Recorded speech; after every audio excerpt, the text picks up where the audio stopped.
Hi అండి.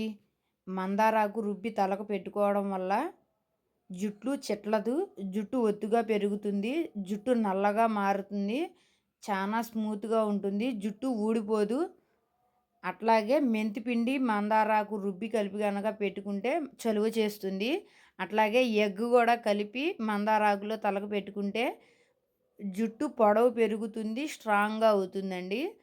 ఇట్లా గనక మీరు ట్రై చేసి చూడండి. రోజిడిసి రోజు 2 రోజులకోసారైనా కంపల్సరీగా ఇట్లా పెట్టుకొని చూడండి. చాలా బావుంటది. నేనైతే 2 రోజులకోసారి కంపల్సరీగా పెడతాను. జుట్టు పొడవు గూడా పెరుగుతుంది. జుట్టు ఊడిపోయే వాళ్ళందరూ గూడా ఇట్లా ట్రై చేయండి. చాలా బెనిఫిట్స్ ఉంటాయి. మీకు గనక ఈ వీడియో నచ్చితే లైక్ చేయండి, షేర్ చేయండి, సబ్స్క్రైబ్ చేయండి. శుభ్రంగా క్లీన్ చేసుకొని అప్పుడు మిక్సీ పట్టుకోండండి. బాయ్ అండి.